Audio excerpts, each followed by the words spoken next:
All right, folks, I hope you have your coffee on this Monday, July 25th date. We're getting this week started, and it is going to be a very, very big, massive week ahead for us. The final week of July, the fireworks still going off as we enjoy the show. I appreciate all of you guys so much tonight. This is going to be a quick but fun update for you guys, and an important update as well. Check it out. Let's run it up.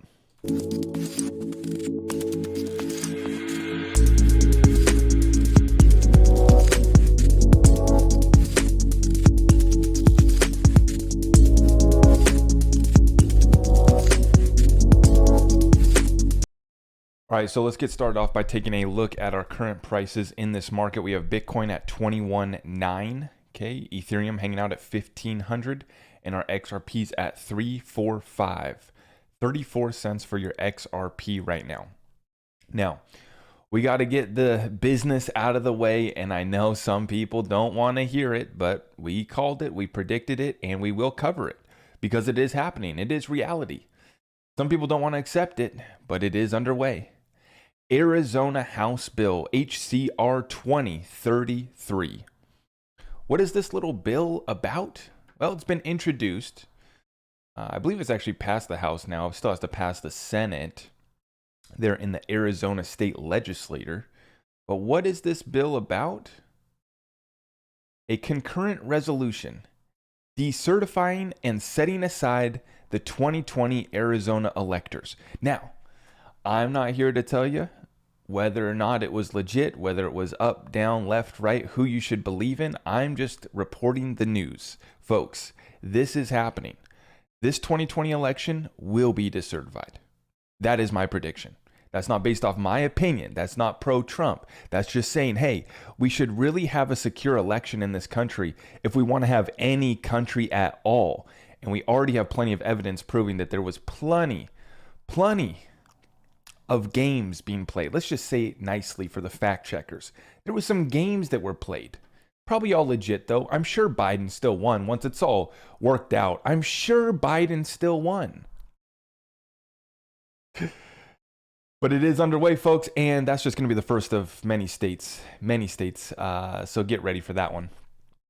Yeah. Peter Schiff. According to Secretary Yellen, regardless of how many quarters of GDP falls, an economy creating 400,000 jobs per month isn't in a recession. What if those are second or third jobs for people struggling to pay bills or retirees going back to work as inflation destroyed their incomes? Exactly. These people are so out of touch with the reality on the scene. Now, they're not stupid. They know, but they're playing their role. Mrs. Janet Yellen. This is from Michael Burry. He says, the White House would like you to redefine a recession as one in which consumers are not borrowing on credit cards to pay for inflation, and neither is the labor force inadequate for the size of the economy. GDP out Thursday, not that there's anything wrong with that. So this week, we're going to get the GDP numbers on Thursday. This is where they're going to officially confirm whether or not we're in a recession. But what's the White House already doing? They're already putting out this blog post telling us that we need to redefine what a recession is. We need to redefine what a man and a woman is. Oh, I better not go there. I better not go there with it. We got to redefine everything that fits this woke agenda. And now they won't even let us use the term recession. I heard them last week saying that recessions are racist. What planet are we living on, folks? These people are nuts. As we predicted, though, they are going to be confirming the recession, which was 2 negative GDP quarters in a row, Q1, Q2 of this year. And we also get reports, we get earnings from like some of the major tech firms. I forget the ones offhand. It's like Apple, Tesla, all the big tech stocks. We're going to get earnings reports from them. And this is going to be very, very important to see how these big companies are riding out this recession. We are going to have it confirmed this week. We got the FOMC meeting coming up. I believe that might be on Wednesday as well. So it's just going to be a doozy this week. It's just nonstop action. Really looking forward to it. I think that we're finally going to see some movement in the markets here. So be ready for that. And I do think that it's going to the downside. So be ready. Be prepared. World Economic Forum has published a paper calling for the end of wasteful private car ownership. So our friend Klaus Schwab getting things done over there at the WEF. Now, I just kept on joking about this, about how everyone needs to ride their bike to work and be a little peasant, but it is true. They are publishing white papers calling for the end of private car ownership. So what used to be a joke, what used to be a conspiracy theory, is now white papers produced and published by these people for all of us to see. They've just come out with the whole agenda, wide out in the open. What a time to be alive. Crypto whale. So we recovered yesterday how a guy had taken out a home equity line of credit. He lost $100,000 and had to tell his pregnant wife that he'd lost $100,000 that he'd taken out of their home equity, and he'd put it into Celsius and lost it all. Now this crypto bro lost $525,000 of government COVID relief to Celsius scam. Crypto whale says, what a moron. And I'd have to agree.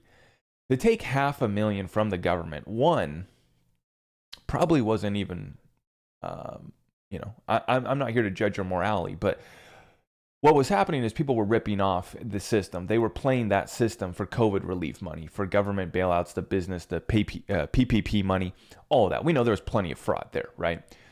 But just a double whammy. Not only are you defrauding the government and tax-paying, people that are paying for this, you went and put it all in on Celsius and lost it all. This is the people that we're dealing with here in this crypto space. Unbelievable. But this is really important right here, guys. Now, like I said at the start of the show, I'm not here to get political with you guys. I just want to understand how the world stage events are going to play out and how do I invest accordingly. Do I really think that Gary Gensler's SEC has a case against us? Is there corruption being exposed? Yes. Now, it's not just in the Ripple versus SEC case. When we look here at this article here are the senior Biden officials entangled in Durham's criminal Russiagate probe. Yes, John Durham still is running his ongoing investigation. It says, several individuals connected to the 2016 Hillary Clinton campaign plot to cast Donald Trump as a covert Kremlin collaborator are working in high-level jobs within the Biden administration, including at least two senior Biden appointees cited by Special Counsel John Durham in his active and ongoing criminal investigation of the scheme, according to recently filed court documents. So this isn't conspiracy news. This isn't crazy. Okay, this is court filings showing that we have senior Biden officials entangled in Durham's criminal Russiagate probe. Now, why am I covering this? Because I told you, I'm not here to be pro-Trump, pro-this, pro-that. The reason why this is important is because we have our friend, good guy Gary, included in this probe, included in this criminal investigation. That is right. Gary Gensler was the CFO for Hillary Clinton's campaign, which improperly reported spending. Now, that is just the tip of it. Improperly reported spending, in my opinion. That is just the very start of what they were doing. Now, what the investigation here is looking at is funds that they used to fund these that have now been proven fraudulent, these Russia probes, this collusion story that's all been proven false. That's not up for debate. It's all been proven false. Now, I don't care if you still think that Trump's a bad guy. If he still offends you, I don't care. And nobody else does either. So be offended all you want. But here are the facts. I'm laying them out and I'm investing accordingly. I.e., Gary Gensler, the SEC, and many other three-letter agencies, are, especially the intelligence agencies, are being completely exposed. And this all relates back to how we're investing in our little XRP cryptocurrency. So I know some people don't want to go there. Stick to crypto, bro. I'm sorry. I'm going to pass on your suggestion, and I am going to uncover the truth in regards to the corruption in the Hillary Clinton campaign, Gary Gensler's SEC, and you guys already know the rest of the deal. We will be covering that all on this show. We are not going to let up, just like our good friend John Deaton, who is going to be reporting today in the Ripple versus SEC lawsuit. He is going to be making his case why he should be included. Him and the 70,000 XRP holders that signed his petition or signed his deal to be represented in the lawsuit, he is going to be making his answer today. Now, John Deaton put out this tweet yesterday.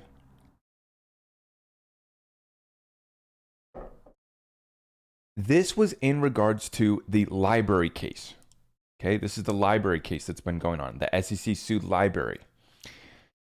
John Deaton says the SEC lawyer actually argued this. In the Library.com summary judgment hearing, the SEC lawyer argued that the last prong of Howey, relying on the efforts of others, is satisfied in any blockchain token case from the thousands of nodes from around the world. Let that sink in.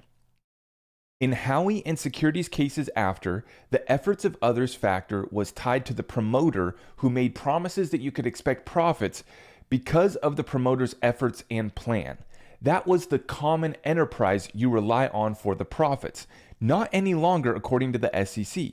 Number one, SEC doesn't require a common enterprise to bring a case. Quote, the commission, on the other hand, does not require a vertical or horizontal commonality per se, nor does it view a common enterprise as a distinct element of the term investment contract. So it doesn't require a common enterprise. Number two, in Library.com case, the judge asked, what if a promoter sold a token and said, my company is going to do one thing to help this crypto asset gain in value. We won't be involved at all, and we will just see what happens and let the crypto market do its thing, end quote. The SEC lawyer said it would be a security even if you didn't rely on the efforts of the promoter because you're relying on the nodes to validate transactions. John Deaton says you can't make this shit up. It's insanity. So in the library case, to see we're watching, this is precedent that is unfolding right now in these cases. So it's really important that we're watching the library case and then what's happening in the Ripple versus SEC lawsuit, of course. But what's happening right now is the SEC is having to make their case, and they've gone back and forth about 7 different times. But in this library case, they're saying that all of these blockchains that rely on validators to confirm the transactions, these are all securities because you're relying on these validators to confirm the transactions. This is absurd. This is absolutely absurd. But this is the case that they're making. And John Deaton is going to be giving his reply today. So yesterday, so we had some of the Riddlers pop off last night and over the last couple days. This one's Bearable Guy 123 says, happy carousel day. Give 'em hell, John Deaton. So Bearable Guy actually tweeted at John Deaton. Now, when we look here, today is carousel day, July 25th, which I didn't really know what the heck this meant. I didn't really, I looked it up. Apparently, it used to mean something back in the day. The earliest known carousel depiction is said to have originated from the Byzantine Empire in 500 AD in the design, blah, blah, blah. This doesn't matter. The name references the 6th century style of jousting in Europe and Asia, where knights on horses would ride in a circle while attempting to catch balls of perfume being thrown at them. In the 17th century, children began to play a mock version of this game, blah, blah, blah. Okay, but that's what's happening. Today is carousel day. Bearable Guy says, give 'em hell, John Deaton. Today, John Deaton is supposed to give his reply to the judge on why him and the 70,000 XRP holders that signed his deal should be included in the case. Okay. Now, we also had Howard Moon, which is another little Riddler entity here on Twitter. Put out a couple of posts. I don't know what these mean other than we have the 133589. If you break that up, separate that out, whatever that's supposed to mean, 133589, you got the numbers. Then he posted this GIF as well, which for what it's worth, it is interesting to see the Riddlers in these accounts posting. And I, was really surprised to see them tag John Deaton and say, give 'em hell. Very fascinating. Who's behind them? I don't know. What does it mean? I don't know. But it's what makes this XRP story that much more interesting, that much more fun. That's all the value that I put behind the Riddlers. I don't try to figure it all out. I just like to have fun with it. Now, this is an interesting situation, guys. Yesterday, we covered how XRP public liquidity is running out, how the exchanges are running out of XRP. Now we have this person put up this post, this XRP public liquidity. So we know we have 54 billion XRP in circulation, 45 billion in escrow still, controlled by Ripple. Now they note Ripple stopped selling XRP in 2019, and the remaining XRP is being used for on-demand liquidity. Right. Now, they post these numbers, okay, but this is not confirmed. I want to put this disclaimer out first. This is not verified. This is not confirmed. This is just someone who put this out. And in the comments, we can see that he's already correcting himself. So he says, no, Binance has nearly 4 billion XRP. Figure is wrong in the poster, thanks to, he tagged someone who showed him that. Then update number 2, Uphold has almost 10 billion XRP. So instead of Uphold having 18 million XRP, he's saying that they have 10 billion XRP. And then Binance, instead of having 10 million XRP, sitting at 4 billion XRP. So I'm not saying that these numbers on the screen here are correct. I'm not saying that the numbers yesterday we showed are correct. We need some blockchain researchers to actually look into this and see what we can find. But I have a little hunch. I have a little feeling that the public liquidity is running out, that we are limited on the amount of XRP that is actually in the hands of the exchanges and available for public retail traders. Okay, so whether these numbers are legit, whether they're fake, the fact of the matter is, this guy, he says down here, so the actual amount of available so far discovered would be 20 billion XRP. So 7 billion US dollars, a $7 billion order could eat up all of the XRP available. So that gives you an idea of how quickly that remaining supply could be eaten up. Just $7 billion is all it would take to eat up the rest of that XRP supply. Okay. Now, this is kind of the numbers that I'd been talking about, was that 20 billion to 30 billion XRP, I think is being traded, available, circulating between exchanges, retail, whales, anybody besides banks, financial institutions, and people that kind of have their XRP out of sight of the public retail sector. So, no, it doesn't really matter what numbers you come up with. When we look at this situation, it does appear that the exchanges are running low. Like, they don't have tens of billions of XRP, right? Like Binance has 4 billion, Uphold has 10 billion, and then there's, some exchanges that have millions of XRP. Hitbit has 500,000 XRP, 36 million on Bitstamp, Coin1, 42 million. And maybe these numbers are wrong. Maybe they do have a billion XRP. But the point is, guys, is that there's only about probably 20 or 30 billion XRP that's circulating in the public right now. And it would only take about 7 billion US dollars. Let's just round up to 10. 10 billion, 10 big ones is all it would take to eat up the rest of that XRP supply. And so this is why we've been covering this, and why I think it's important, and why I am not waiting around to try to time the bottom of the market. I am not trying to get you guys to FOMO into XRP, but I am FOMOing into XRP, guilty as charged. FOMOing into XRP, even though I do believe it's going lower. I'm just worried about exchanges actually having the XRP, exchanges having liquidity, and I do not trust any of them. Okay? Now, with that being said, we titled this video Massive Disruptions, XRP to Prevent Recession, ? Well, I wanted to bring up this old one, this old post. Since we have the Riddlers getting a little active, I thought that I would bring up one of the OG XRP insiders, Tony Valentino. Okay, these are a couple ones here from December of 2019.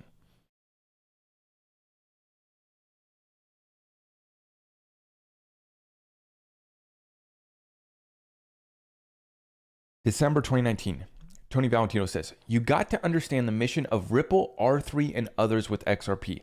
This is more than just faster remittance payments at lower costs and banking the unbanked. That's the front story, right? Cross-border payments was just a test. That's the front story that they're telling us that XRP's for.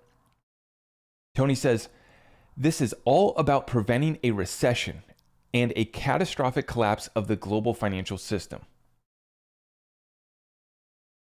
Regulatory clarity will be the first major announcement. This will open the gates to many institutions that are waiting on the sidelines. We could easily see the market cap grow by a few trillion within weeks. Next step will be UN, IMF, Fed throwing their weight behind XRP. We are about to see He says, quote, "We are about to see, this means near future, not 2025 or 2030, as some are suggesting. Massive disruptions. XRP can't be worth dirt for these massive disruptions. One night you will sleep and wake up to XRP being 2 or 3 digits. All it takes is one bank smashing the order book." Full 1 billion XRP released by Ripple last month, sent back to escrow untouched, just as we've been saying. Okay, so he's saying that the previous month, this is from December 2019, he said the previous month, the full 1 billion XRP released by Ripple went back to escrow. And what have we been talking about over the last 2 years? Nearly 80% of the escrow as it's released gets returned back. The 20% that is getting released, Ripple's only sending to on-demand liquidity partners that are using it for cross-border payments and other utility. Ripple are done selling OTC or over-the-counter. Bailouts have been distributed and awaiting activation, meaning XRP 3 or 4 digits to bring value to the distributed XRP. So, folks, it's all lining up. When you look at the blockchain data, when you see how little XRP is actually out here, when you look and you see all these deals that Brad's been going to the World Economic Forum, been meeting with the IMF, connections at the Federal Reserve, connections at the Department of Treasury, connections in every single White House, every single administration that we've had for the last 3 or 4 presidents. The 43rd Treasurer of the United States joining the board of directors at Ripple. The regulatory chief of regulations for JP Morgan joining the board of directors at Ripple, just to name a few.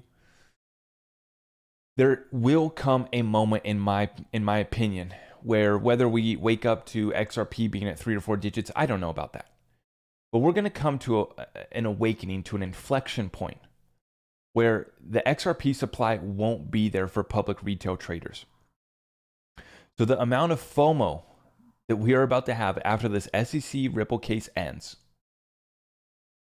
recession is confirmed, and as we go through a storm over the next 12 to 18 months, when we come out on the other side, we will wake up one day, and this XRP cryptocurrency, in my opinion, most definitely is part of maybe not preventing a recession, but helping us recover from a recession and depression quickly. I think that part of the sacrifice, part of the setup, is to take us out in this recession. Some call it an inflationary depression that we're living through right now. I think that that is all part of the plan. I do not think that it's going to be smooth sailing and they're going to be able to prevent recession. I think that that's part of the plan, is to control demolition, the whole system. After that time, they're going to unleash the pools of liquidity that have been locked up, that are being held. Like Tony said, the bailouts have already been given to the banks and financial institutions with XRP, not US dollars. Now, this is just our speculation, and Tony's an XRP insider. So if you don't want to believe him, you don't want to believe me, that's fine. I'm just sharing my opinion on how I think this conspiracy rolls out. Just like we had the Federal Reserve, a conspiracy formed on Jekyll Island back in 1913. Just like we had the creation of the Federal Reserve. Just like we had the buyback of gold and the set price of gold after they bought it back, then they set the price higher, right? Just like they collaborated to take us back off the gold standard in 1971, now it's time to reestablish the reserve currency. Now it's time to bail out the whole damn system. Do you bail them out with a US dollar? No. That's not what they want. Everyone's dumping US Treasury bonds. Everyone's dumping that old system. And the central banks are holding record amount of gold. And it was just announced by Russia and China that they're partnering up to build a new reserve currency, officially announcing their partnership. Now, we've been covering this for years, how Russia and China have been working to dethrone the Western financial system. So that's not new news over here, right? We understand that that's been going on. What ties together this whole system? What allows them to bail out the Western financial world, but also have interoperability with the other side of the world, right? With the BRICS nations that we're already seeing partnerships and development with Ripple XRP. It's this neutral bridge asset XRP. They don't need to trust the Federal Reserve. They don't need to trust the US government. They don't need to trust the IMF.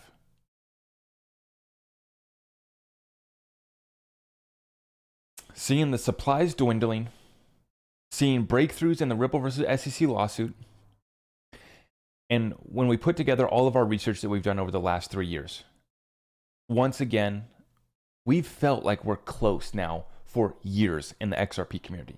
We felt like the flip of the switch moment was close. And we get mocked and made fun of by the rest of the community for believing so. That's fine. Good luck and God bless to him, because I'm getting on the train with Rosie Rios. She's going to be taking us to paradise. And even if we're halfway wrong, like I always say, we're still going to a beautiful destination. You know what I'm saying? With that being said, I need to wrap up this session. If you guys want to head on over to zachrector.com, you can get in touch with me, join our exclusive community. I appreciate all of you guys so much. If you could smash that thumbs up on the way out, make sure you are subscribed, and we will see you guys in the next one. Take care. God bless.